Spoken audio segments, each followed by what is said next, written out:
Fishing grass edges. There's a lot of different ways to fish them. What is your very best approach that you need to use first when you're fishing a grass edge? You're going to do this for a few hundred yards before you do anything else.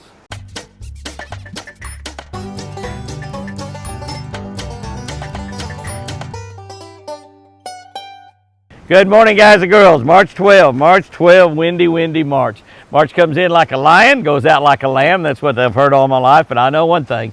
The wind blows in March. The wind blows in March. Reading from a Catch a Better Life book, the Catch a Better Life channel on YouTube. If you're not subscribed to that channel, hit that subscribe button right now. About 25,000 of the finest people in the world are on that channel, and it will change your life for the better. You want to catch a better life? Subscribe to that channel. We read these devotionals every morning here on YouTube. A scripture for every day, a devotional built around fishing, and a fishing tip for every single day. Today on March 12, we're looking at Joshua. I love the book of Joshua. Joshua's a hero of mine. Joshua 3:16. The waters which came down from upstream stood still and rose in a heap very far away at Adam, the town of Adam. Now, you look behind me, you can see that I've got a running stream right here behind me. And now this stream actually is the stream that feeds Big Canyon Lake. It's the stream that Big Canyon Lake is built on. It's not a huge creek. It's not a river like the children of Israel are talking about here. This creek actually comes up out of the ground about a mile and a half on back up there on our property, still on our property. It comes up out of the ground. So it's an underwater stream that comes out of the ground, travels over the top of the ground, down through here and forms the Big Canyon Lake, and then water goes out the other way and runs down and runs into the Washita River. Runs into the Washita River is exactly what happens.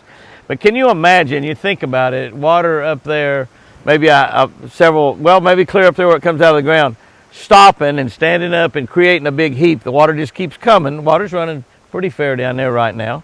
You can hear it running probably in the microphone. And just standing in a heap. The heap gets taller and taller and taller because that water's keep coming. That heap just growing. And that happened very far away at Adam, at the town of Adam. Here's what I wrote about that. We all love dead, calm water like glass. It gives us a sense of peace and tranquility when we're on the water and slick as glass. This special time usually comes early in the morning or right before dark. That's usually when that happens. It generally doesn't last too long. It's so calm that in order to catch a fish, we must exercise stealth. We have to sort of slip up on them. We run our trolling motors on low speeds. We let our bait sit still until all the ripples die down if we're throwing in topwater. It's a very magic time to fish. The events in today's verse were not magic at all. They were miraculous. They were caused by the supernatural power of God. Just as the exodus of over 1 million Jews, think about this, 1 million Jews had begun some 40 years later. That's right, this is not the time where the water stood up so they could get away from the Pharaoh's army. This is 40 years later, after the Israelites had been in the wilderness for 40 years. All of the original men and women had died in the wilderness. They died because they didn't obey God. The exodus of over 1 million Jews had begun some 40 years earlier. It ended with another incredible display of God's great supernatural power. The waters which came down from upstream stood still and rose in a heap very far away from Adam. Amazingly, the waters was dammed up miles and miles and miles upstream so the Israelites could cross over the Jordan River to safety. If my God can do this, I'm positive, absolutely positive, He can perform whatever miracles that you and I need in our lives. And I tell you, I need miracles. I'm assuming you probably need miracles too. I've seen God do many miracles in my life. God's done a miracle by keeping my beautiful wife Chris alive. God is performing a miracle right now. I'm going to let her walk again. I'll let her use that right arm and go fishing. I'm positive God can perform whatever miracles that you and I need in our lives.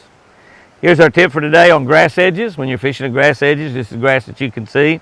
Flip the edge of the grass, the very edge where the grass ends and falls into a little bit of deeper water, and about a foot inside the grass edge with jigs and soft plastics. In other words, don't get your boat right on the edge of the grass. This is a grass edge up there. Don't get your boat right on the edge. Stay back where you can flip the edge and where you can flip about a foot or so up inside. That's where you want to do the first flipping that you do and pitching that you do with jigs. Don't worry about throwing way back over here in the grass at first. Most of the fish, most of the time, are going to be right here around this edge somewhere. And if you get your boat up too close to the grass, you're going to scare the ones that's right on the edge, plus you're going to scare the ones that's a foot or two inside. Guys and girls, go out there and have you a great one today. And remember, I sure do love you.